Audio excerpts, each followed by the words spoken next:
Rabbits and hares are a common theme in legends across the world, from Asian myths of rabbits on the moon to Irish folktales of wise old women who could shapeshift into hares. And since rabbits kind of exist everywhere, it makes sense that they would pop up in different stories and legends. Hi, hello everyone, welcome back to my channel. This past week, I have been obsessed with rabbits. More specifically hares. I think they're so unbelievably creepy and I love it. They look like a human who knows how the world is going to end but is trapped in the body of a rabbit's less cute cousin and can't do anything about it. So, because of this morbid curiosity, I've been reading a lot of myths and folklore about them. And honestly, after doing all of the research for this video, I like hares and rabbits a bit more than I did before. They're still creepy, don't get me wrong, but I like them a little bit more than they creep me out. But I wanted to share some of the fun stories and beliefs about rabbits that I found with you.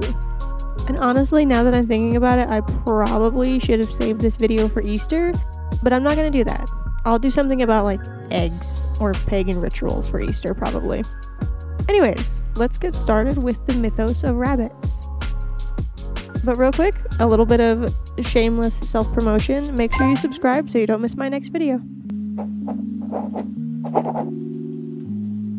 Okay, so rabbits and hares exist pretty much all over the world, so it makes sense that just about every culture has stories and beliefs surrounding them. Like they were taboo foods in Ireland, and it was said that eating a hare was the same as eating your own grandma.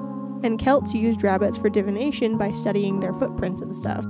And even in America, there's the legend of the jackalope that came from German immigrants. Rabbits are also heavily associated with the moon in a lot of the stories, most likely because you can see the image of a rabbit on the face of a full moon. There's a Chinese story of a rabbit that lives on the moon and is constantly making the elixir of life for his companion. And there's Japanese and Korean versions of this story, but the rabbit is making mochi or rice cakes. Which, can I just say, is adorable. The image of a little rabbit on the moon making mochi is just so cute. I wish I had learned about that before I started making the painting for this video, because if I had known about a moon rabbit making mochi, I would have 100% painted that instead. But back to the rabbit on the moon, there are several different stories from multiple different cultures where a hare offers itself up as food for someone in need and they get honored by their likeness being put on the moon for all to see. But by far, my favorite of all the moon rabbit legends is from the Cree Indians, and it tells of a young rabbit that wanted to ride the moon, but only a sandhill crane was willing to take him. So the rabbit grabbed onto the crane's legs, but during the trip, the weight of the rabbit stretched the crane legs, leaving its legs all long and lanky. And once they reached the moon, the rabbit placed a bleeding paw onto the crane's head, leaving a red mark, and the rabbit can still be seen riding the moon today. I just think it's so fun to see all of the different stories people came up with to explain why things are the way that they are.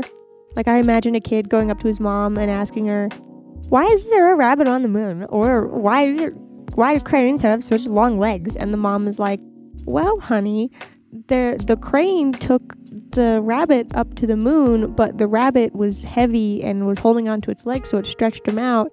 And then the crane took him to the moon, and now there's a rabbit on the moon." Like, it's just so fun to think about where that story came from. Now, not all of the folklore around rabbits and hares are cute and happy. In a lot of stories, rabbits are portrayed as tricksters, witches, or cowards. There's one story about a rabbit who shattered the sun and destroyed the world, and in another one from a tribe in Nicaragua says that the moon sent down a hare to Earth to give mankind the gift of immortality, but the hare got the message wrong and brought death to Earth instead. So the moon, who was obviously upset, punished the hare by making him lead the dead to the afterlife. When Christianity made its way to Europe, hares started to become symbolic of witches, and there were folktales of men being led astray by rabbits who were witches in disguise, or hares being their familiars. Some people believe that rabbits made their burrows underground so they could better commune with the spirit world, and that they could carry messages between the living and the dead. Like, that is just so cool to me. Like, it's such creative thinking. Like, you're just like, oh, I wonder why rabbits burrow underground, and then you're like, oh wait, what if they burrow underground so they can better commune with the spirit world, and what if they can carry messages between the living and the dead? Like, it's just such creative storytelling. I love it. The most interesting part of these stories for me is that a lot of the times, one culture has zero influence on another one. Like, two completely different groups of people looked at the moon and came up with a similar story to why there's a rabbit on it. Like the stories of a rabbit giving itself to somebody as food and then being put on the moon as like a thank you. There's a story from the Aztecs and a story from China that are both that same concept, that are very, very similar, but they've had zero influence on each other.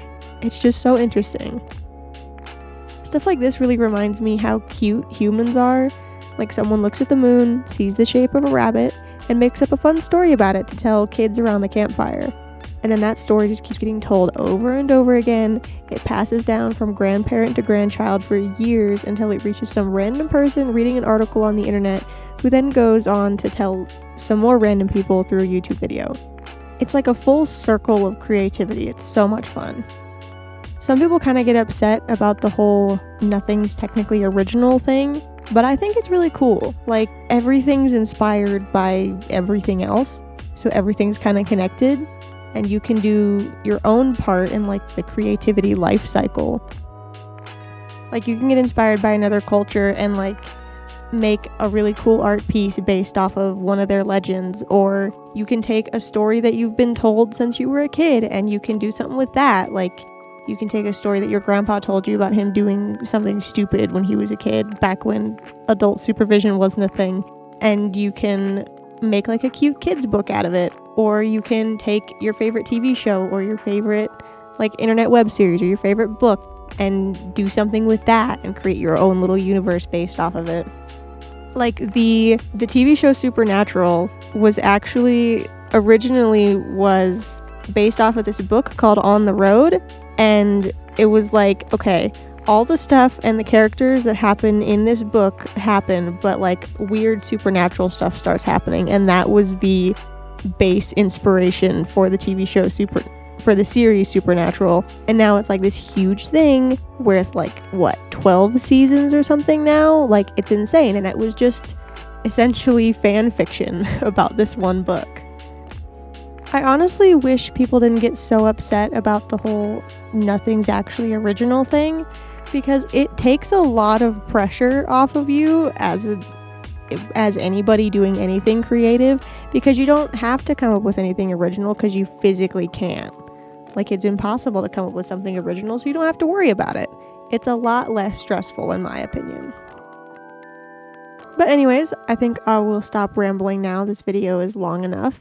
If you made it this far in the video, thank you so much for watching. I really enjoy sharing the new things that I learn about, so it means a lot to me when somebody else enjoys my ramblings.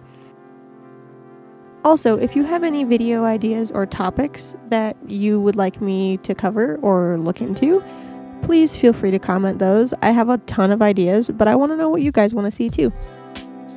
But thank you again for watching. I appreciate you very, very much, and I will see you in the next video. Bye bye!